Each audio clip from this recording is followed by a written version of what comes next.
Chhattisgarhi video देखने के लिए हमारे चैनल को सब्सक्राइब करें और दबाएं इस बेल आइकन को ताकि हमारे वीडियो के नोटिफिकेशन आपके पास पहुंचे सबसे पहले।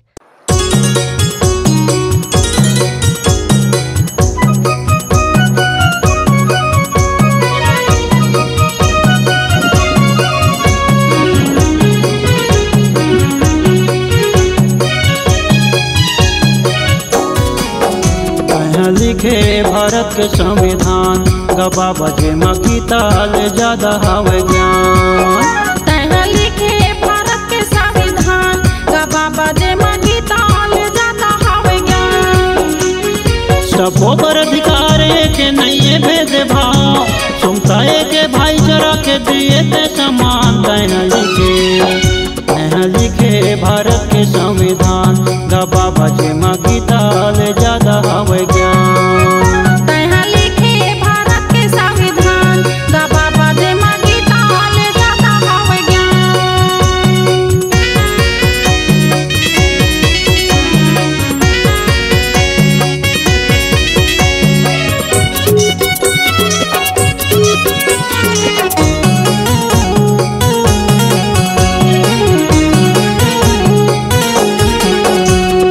भारत देश के हित बर करेगा तपस्या, उन बिहनिया समझ नहीं देखे अधीरथिया। भारत देश के हित बर करेगा तपस्या, उन बिहनिया समझ नहीं देखे अधीरथिया। अनेक भाषा ज्ञान करके बने ते महान, देश विदेश में बाबा हवे तोरे नाम।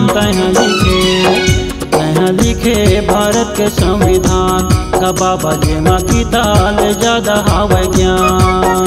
तैहा लिखे भारत के संविधान गबा बजे मकी ताल ज्यादा हवे ज्ञान।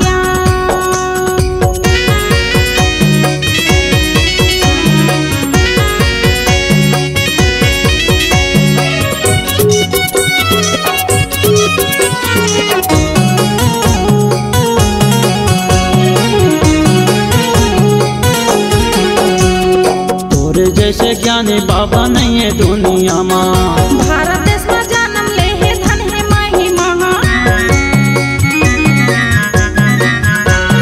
तोरे जैसे ज्ञानी बाबा नहीं है दुनिया में। भारत देश में जन्म ले है धन है महिमा। कानून के किताब जे रखे थे संविधान, जन जन के हित बर करे निर्माण। तैहा लिखे भारत के संविधान गबा बजे मकी ताल ज्यादा हवे ज्ञान। तैहा लिखे भारत के संविधान गबा बजे मकी ताल ज्यादा हवे ज्ञान।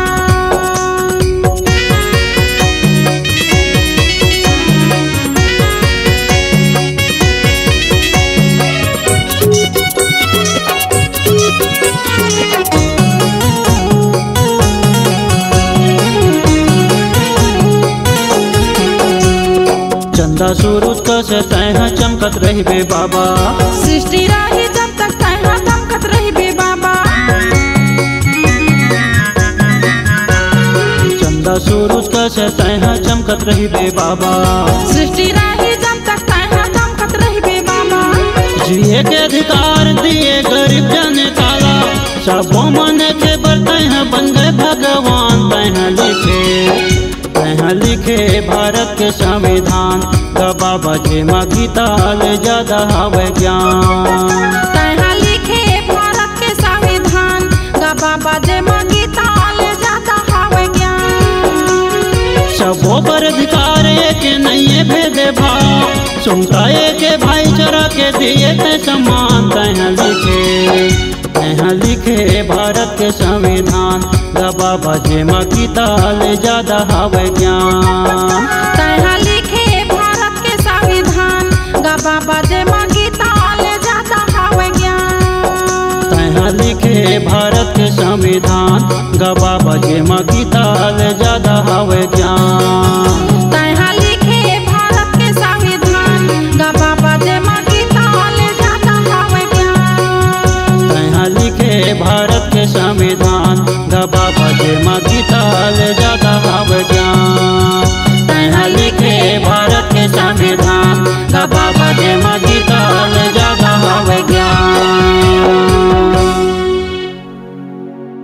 अगर आप अपनी आवाज को एक नया आयाम देना चाहते हैं तो चले आइए मल्टी ट्रैक डिजिटल रिकॉर्डिंग के लिए संपर्क करें HK म्यूजिक कंपनी, कोटा डबरी, चांपा, छत्तीसगढ़। मोबाइल नंबर है 9329238487 और 8085380339।